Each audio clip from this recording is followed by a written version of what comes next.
Look at this painting. It's from the 13th century, and those are children. But you wouldn't know it, not from how they're dressed, not from how they stand, not from how they're painted. Because in the medieval world, children weren't really children. They were small adults. Workers in waiting. Bodies that hadn't finished growing yet. The idea that children deserve a protected childhood, that they're fundamentally different from adults, that they need play, education, innocence, is not ancient wisdom. It's a recent invention. And once you see that, you can't unsee it. In 1960, a French historian named Philippe Ariès published a book called Centuries of Childhood. His argument was simple and explosive. He said, for most of human history, childhood didn't exist. Not that children didn't exist, of course they did. But the concept of childhood, the idea that being a child is a special, distinct phase of life that requires protection, play, and innocence, that concept was invented relatively recently, and it wasn't inevitable. Ariès looked at centuries of paintings, diaries, legal documents, and literature, and what he found was unsettling. In medieval Europe, the moment a child could walk and talk roughly age 7, they entered adult society. Fully. They worked, they drank, they were tried in adult courts, they got married, they went to war. There was no in-between. Now, Ariès was controversial. Later, historians pushed back. We'll get to that. But his core insight holds: the childhood we take for granted is a construction, and understanding how it was built changes how we see the world. Let's go back, far back. In ancient Rome, children were legally property. The father held a power called patria potestas, the right to decide whether a newborn lived or died. If a child was born with a disability, or if the family couldn't afford another mouth to feed, the father could order the child to be left outside, exposed to the elements. This wasn't considered cruel. It was considered rational. Even among children who survived, life began early.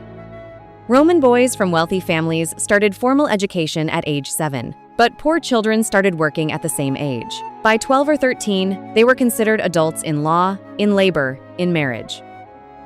In medieval Europe, it was similar. The historian Hugh Cunningham, who wrote The Invention of Childhood in 2006, traced British childhood across 1,000 years. What he found in the early centuries was a world where the very idea of childhood as a protected space simply didn't exist. Children weren't cruel to each other because society was cruel. Society just didn't distinguish. The clothes are the most striking evidence. For centuries, children in Europe wore exact miniature versions of adult clothing. No special children's fashion, no distinction, because there was no need for one. You dressed like an adult because you were an adult, a smaller one, still growing, but an adult. And here's the question that should disturb you. Were they wrong, or were we the anomaly? The first crack didn't come from a revolution. It came from a book. John Locke, 1693. Some Thoughts Concerning Education. His argument: children are not small adults. They are blank slates, tabula rasa. What you put in determines what comes out. Simple idea, enormous consequence. Because if children are shaped by what happens to them, then what happens to them matters. Childhood isn't prologue anymore. It's the whole story, written early. But Locke still saw childhood as preparation, training for adulthood, a phase to be managed. It took another philosopher to say something far more radical. Jean-Jacques Rousseau, 1762. Emile. One sentence, that's all you need. Nature wants children to be children before being men. Childhood isn't a waiting room, it's a destination in itself. That idea, so obvious to us now, had never been said before. Not like that. But here's the problem with philosophy. It stays in books. For an idea to change the world, it needs pressure, crisis, something that forces society's hand. And that something was coming. Britain, 1780. The Industrial Revolution begins. And what it does to children is something most history books skip over. Because what happened next wasn't just harsh. It was systematic, it was legal, and it would take 100 years to stop. It turned children into machines. Children as young as 5 worked 14-hour days in cotton mills. They climbed inside chimneys, still lit to sweep them clean. They dragged coal carts through tunnels too narrow for adults, on their hands and knees, for hours. The mortality rate was staggering. And here's the cruel irony.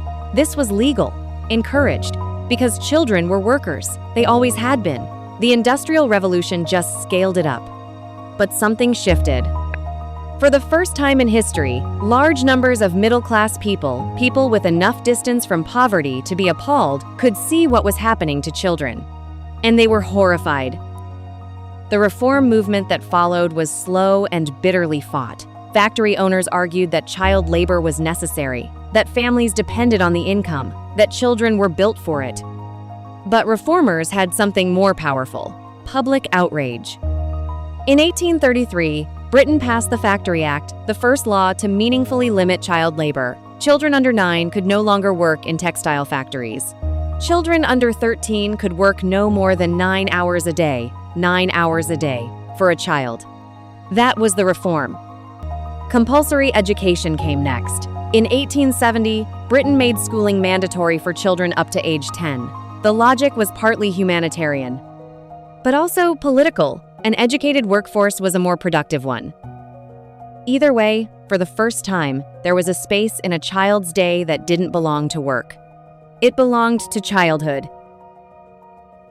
But wait, something else was happening alongside the labor reforms, something more cultural, more philosophical. The Romantics were reinventing what childhood meant. Poets like William Blake and William Wordsworth weren't just writing about children. They were elevating childhood into something sacred, innocent, pure. Blake's Songs of Innocence painted childhood as a state of grace before the corruption of society took hold. Wordsworth wrote that children come into the world trailing clouds of glory close to something divine that adults have lost. This was a complete reversal of the medieval view. In the medieval world, children needed to grow up as fast as possible because adult life was where meaning lived. For the Romantics, it was the opposite. Childhood was the peak, adulthood was the fall. And this idea that childhood is innocent, precious, something to be protected, became the emotional foundation of everything that followed. Child protection laws, children's literature, pediatric medicine, child psychology. All of it rests on a romantic idea that didn't exist 300 years ago. By the 20th century, the Western invention of childhood was being exported to the world. The United Nations Convention on the Rights of the Child, adopted in 1989, enshrined in international law the idea that every human being under 18 has the right to protection, education, and freedom from exploitation. 189 countries signed it. But here's the tension nobody likes to talk about. In large parts of the world today, children still work, not because those societies are cruel, but because poverty makes childhood a luxury that families cannot afford. Just as it was in 19th century Britain. The extended, protected educational childhood we consider a universal human right is still a product of wealth. Cunningham makes this point clearly. The prolonged childhood we enjoy today was, until relatively recently, a luxury few could afford. Which raises a disturbing question. Are we not fighting for children's rights, but for the right of wealthy societies to define what childhood should look like? That's not a comfortable thought. But it's a necessary one. We're now in another moment of reinvention. The childhood we built in the 20th century, protected, educational, innocent, is being destabilized again. This time not by factories, but by screens. Jonathan Haidt's book, The Anxious Generation, argues that smartphones and social media have effectively ended the protected childhood that took 200 years to build. Children are no longer shielded from the adult world. They're immersed in it algorithmically from age 9 or 10. The parallels to the Industrial Revolution are uncomfortable. Then, children were pulled into the adult world of work because technology made it profitable. Now, children are pulled into the adult world of information, status, and sexuality because technology makes it profitable. Different machine, same logic. And just as Victorian reformers had to fight factory owners who argued that child labor was necessary and natural, we are now fighting platforms that argue that screen time is necessary and natural. The argument has barely changed. Think about your own childhood for a moment. The summer days that felt endless, the first time someone told you to grow up, the exact moment you realized the world was harder than you'd been told. You didn't choose any of that. Someone, philosophers, reformers, lawmakers, parents, chose it for you. They decided what childhood should feel like, what it should protect you from, how long it should last. And they got it from people before them. Who got it from people before them? None of it was inevitable. The childhood you had or didn't have is the product of 1,000 years of argument about what children deserve. And here's the uncomfortable part. Every generation that built those protections believed they were doing the right thing. The Victorian reformers were certain. The UN signatories were certain. And every generation since has quietly dismantled something they didn't notice they were losing. So ask yourself this. If a historian 100 years from now looked back at how we treated children in the age of algorithms, what would they see? Would they see a society that protected childhood? Or a society that, just like everyone before it, decided that economic convenience mattered more? Childhood was invented once. It can be uninvented.